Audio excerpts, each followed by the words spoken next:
So this air compressor walks into a bar. The bartender looks at him and he says,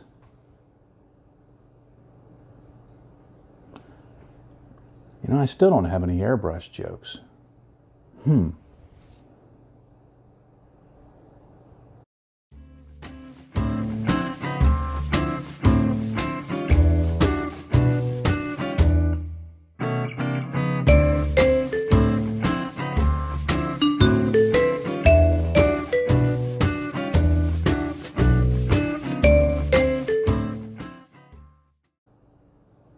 Hey, I'm John. Last time I did one of these scale modeling how-to videos, I looked at some things to keep in mind when you're buying an airbrush. Once you get that airbrush, of course, you need a source of air, because otherwise it's just a hunk of metal or plastic if you buy Aztec. Sorry. So you need a source of air. And of course, there's a lot of different ways of getting that air to the airbrush. But you need to know more than just getting air to the airbrush. There's a few other pieces of equipment that you'll need with that to make it really worth your while and to get the most performance out of the airbrush. So today I'm going to take a look at some of those things that you'll need to know when you're trying to pick your air source. So you've got your new airbrush and you're really happy with it. But now you've got to make it work, and you need something to get air to it. So of course, to continue with the goofiness from the last video, you see on forums, people get on and they ask a question kind of like this. "Hey man, I got my new airbrush and it's really cool, but now I'm wondering, did I have an airbrush? How do I get air to it?" And of course, with that question asked, you know where this is headed. There's always people coming back with answers, and they sound pretty much like this guy. "Well, here's what you need to do. I've thought about this in great depth. First, you go to a hardware store and you get one of those really big industrial compressors. Then you go to another hardware store that specializes in specialized tanks, for specialized purposes, of course, and you connect the two together. Now you'll need a series of conduits and valves to make it all work. And of course, once you have that together, then you can just connect it to your airbrush quite easily and do anything you want. It's really simple. Trust me." Okay, maybe Roswell Guy's answer is a little ridiculous, but quite honestly, over the years, I've heard answers that aren't too far off from that. So, as a new guy, it can be really hard to sort through, what do I need to do? I've got my airbrush, now what do I need to do about a compressor, about an air source? Okay, before I look at any of the sources of air, I've got to talk a little bit about what happens when you compress air. Compressing air, for lack of a more technical term, squeezes moisture out of it. And that moisture can eventually come through your line, through your airbrush, and spit out onto your model. It doesn't matter really where you live, there's moisture in the air to some degree. I'm sure there's a few places on Earth that there's not, but for the most part, anybody watching this video is going to live where there's some humidity in the air. So you have to factor that in. If you're airbrushing indoors in an air-conditioned environment like I'm blessed to be able to do, it's less of a factor, but you still have to account for it. If you're out in a garage or a workshop, or you're on your back porch, that's how I started airbrushing, was on my back porch. It's really going to come into play, and you're going to have to account for that in the equipment you buy. And I'll take a look at that in a few minutes, but that's one of the principal things that has to be considered in terms of how successful your final finish is going to be, because moisture will affect it if you don't take steps to account for it. The other thing that you have to account for will be simply the flow of air out of the compressor. Most compressors are going to put out air at, even the little tiny small units are going to put it out at 25, 30 psi. Bigger units can put it out at 50 and 60 psi. You can get even bigger units that do even more than that. Without having some way of controlling the flow of air coming out, it's going to be very difficult to get good results. So that's another factor to consider. And as I look at the types of air sources that are commonly used, I'll show you how to take those into account. All right, the first air source that I'm going to talk about, I'm just going to go over briefly because honestly, if you're just starting out, even if you're not just starting out, I don't think it's a great source to use in the first place. And that's those air cans. It looks like a regular rattle can of paint. It's just full of compressed air. And there's a special adapter that goes on the top and you hook that up to your airbrush and you get air out. The trouble is, it's a powerful blast of air. It's no different than the blast of air you get out of any rattle can, which is really just blowing it out there. You may get a little tighter pattern because it's coming through the airbrush, but you don't have any control over the flow of air. So what I've seen when somebody's new to airbrushing and they hook up to one of those cans, they don't get the best experience. And quite often they evaluate airbrushing based on how it performs out of that can of air. And it leaves them frustrated. And I've known a few people that just gave up on it because they said, well, this doesn't do much better than my spray cans that I've been using.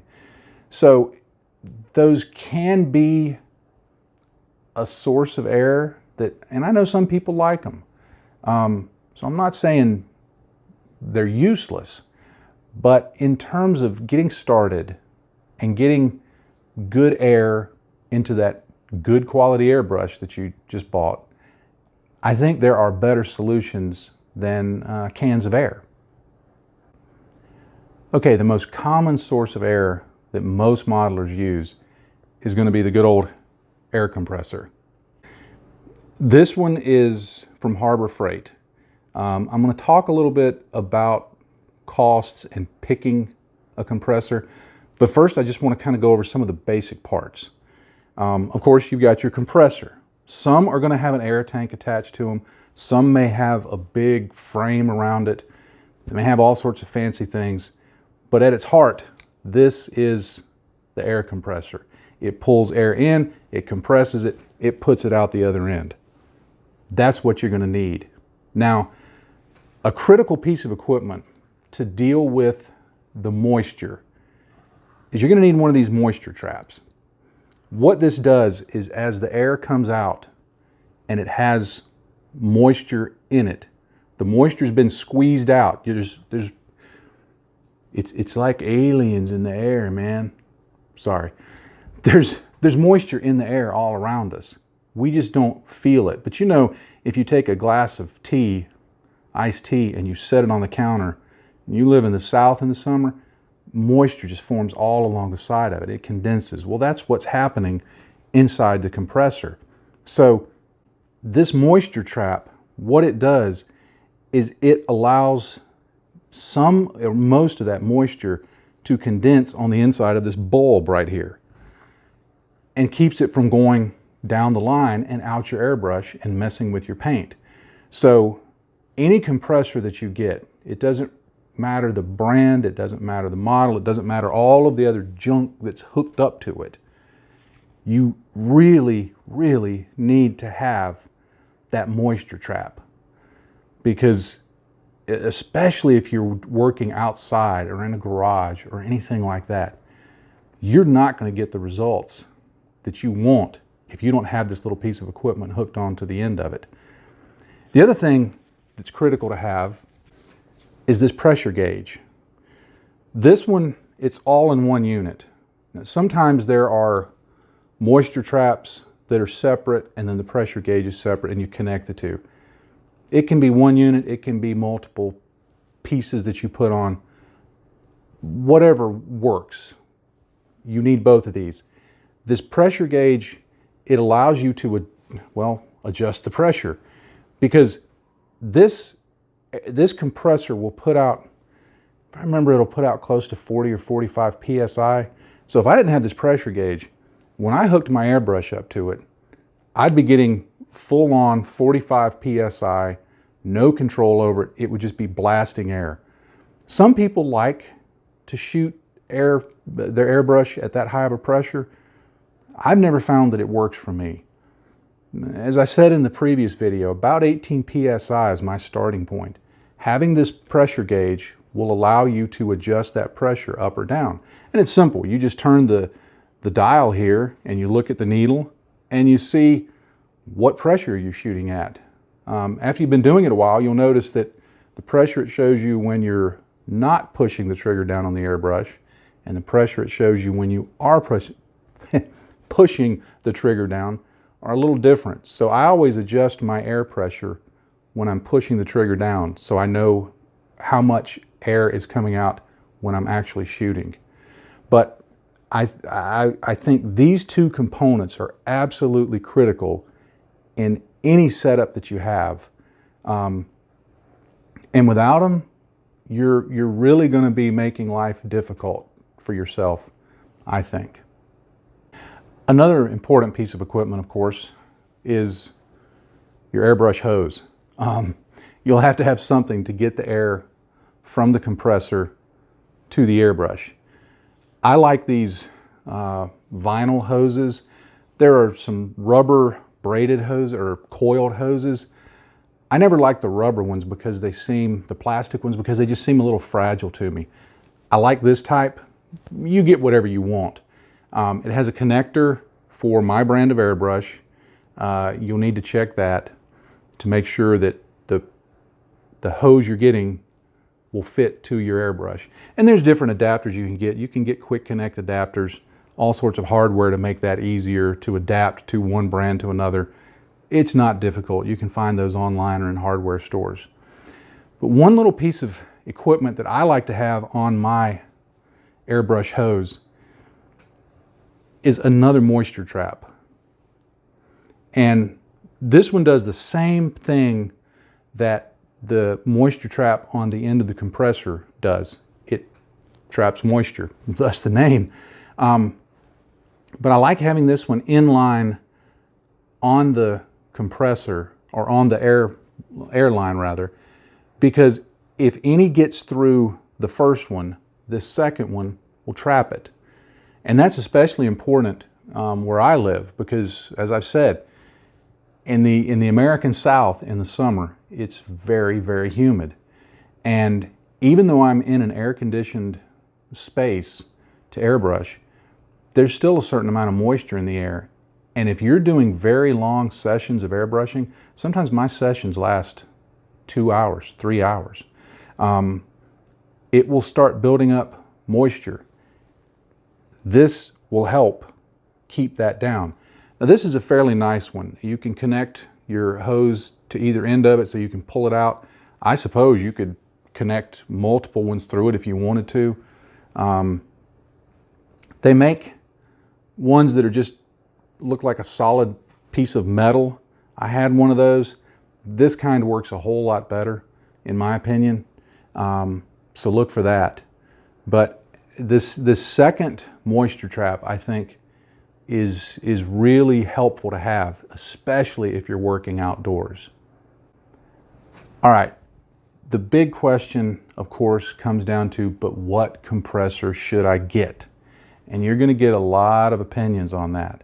Some people are going to point you at brand name, high-end, very expensive compressor setups that have the compressor and an air tank and a big frame around it and a little place to put your airbrush that's real convenient. Those are great. I've owned one. Other people are going to say, hey, just get a cheap air compressor. And again, we have to make the distinction between cheap engineering and cheap cost. I think with compressors, there's a little more tolerance for cheap in terms of engineering than there is for the airbrush itself, because with the compressor, you're just needing a source of air. That's it. You need to turn it on, it needs to blow air. The moisture trap, the compressor gauge, all of that stuff is separate. So the unit itself, that's what is going to give you the air. You just need something that runs reliably. The ones that I've settled on, the one I showed earlier from Harbor Freight, it costs, I think the one that I have now I paid about $69 for. I think they may be up to $75 or $80. There are other brands like that. Most of them are made in China. They're cheaper quality in general, but when I purchased a $400 compressor unit, yes, $400, I used it for about 2 years and it died. It just burned out. So I was pretty frustrated with it, and I went and bought a cheap airbrush compressor from Harbor Freight, and I used it, and in about 2 years it died out. Now, $400, $75. Now, I airbrush a lot. I may do 2 hours a day sometimes. In a given week, I'm airbrushing 15, maybe even 20 hours if I'm at certain stages of builds for the models I'm working on. And I go long sessions. The compressors always generate a lot of heat. I burn those puppies up. I don't care. I don't care how good the quality is, what the brand is. I burn them up. I've gone through several over the years. You may not be building at the same rate. So you may be able to get one of those $400 compressors and be one of those guys, and I know they're out there because I know I've met them, that gets one of those $400 compressors and says, I've been using the same one for 20 years. That's great. I'm not saying don't get those kind of compressors, because they are nice. But you have to evaluate your airbrushing needs. If you're going to be doing it a lot, one of those really fancy ones may not do much better than the cheaper ones that you can get at Harbor Freight or Lowe's or Home Depot or any other hardware store like that. There's no one right answer I can give you. For me, in airbrushing 300 models, I stick with those cheaper air compressors because they've worked. The one that I have now, I write the date on it when I start using it. The one I have now has about 28 months on it. So it's done really well. It's been a good investment for me. A whole lot better than if I would have spent $400. Even if that $400 one was still working, it would be doing no better than this one right here. So keep all of that in mind when you're looking for a compressor. Okay, this next source of air that I'm going to look at is one that is great if you're in a high humidity area, you're working in your garage, you're working in an outdoor workshop, and even with air, with the moisture traps and all of those devices, you're still getting moisture coming through. You can avoid that with the use of, hang on,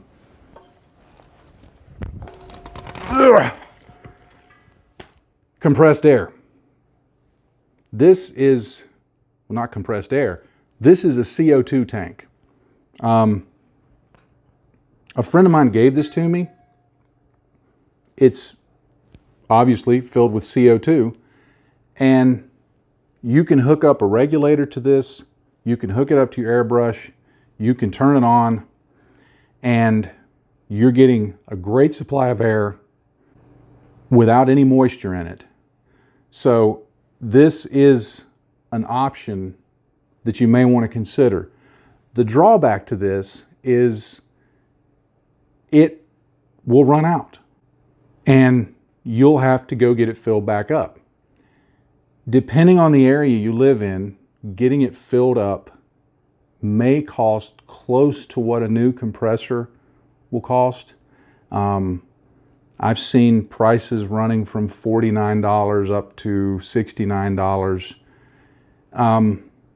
So you have to consider that.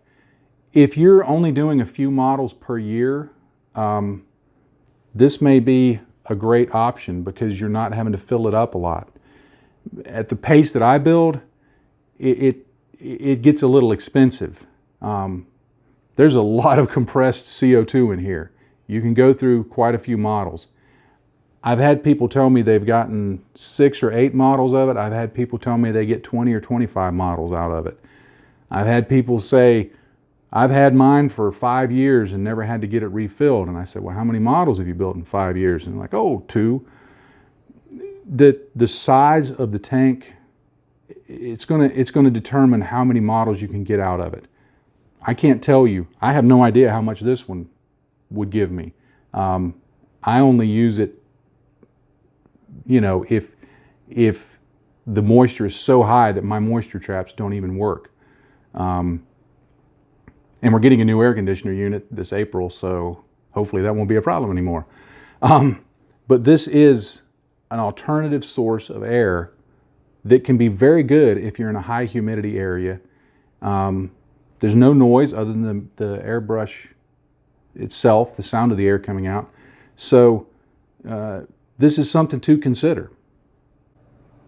All right, a final thing I want to talk about in terms of the compressor, the air source that you're going to get, is noise. If you use the rattle can type air, it's not going to be any noise with it other than the sound of the airbrush itself. The same way with the CO2 tank. Other than the sound of the air coming through it, there's no noise. These types of compressors, it's a motor. It's going to make some noise. There are some brands that are designed to be very quiet. They're also very expensive. This type right here, these are generally going to be quiet enough to use indoors. I use mine in, well, I call it my airbrush room. My wife calls it the laundry room. For some reason, she keeps putting her laundry stuff. Anyway, I can airbrush in there, close the door, and nobody outside of that room is really too bothered by the sound of this. It's fairly quiet. I thought about turning it on for the video, but I realized if I set it across the room and turn it on, it doesn't give a real good representation of how it sounds. If I hold it up to the microphone, of course it's going to sound loud. So it's not really going to be a good demonstration if I turn it on.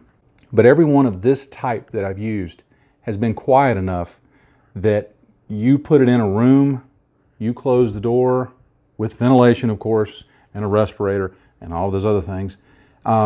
People outside of that aren't going to be bothered by it. Even if they're in the same room, it's no more loud than maybe the dishwasher running or some other piece of kitchen equipment that you may use from time to time. It's not loud. If you get one of the bigger ones that has a much bigger tank on it, you know, if you get one of those that has a 3-gallon tank or a 5-gallon tank, it takes a bigger engine to fill that tank up. It's going to be much louder.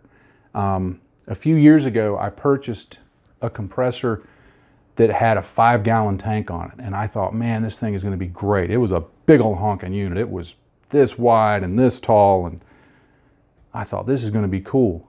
When I turned that thing on, man, it was loud. Nobody in this end of the house could hear anything but that compressor going. So noise is something you have to consider. If you're out in your garage, you're out in a workshop, you don't mind the noise, maybe something a little bigger is fine. I find this type of unit is perfect for my purposes. It's not too noisy, it's not too expensive. It comes with all of this equipment.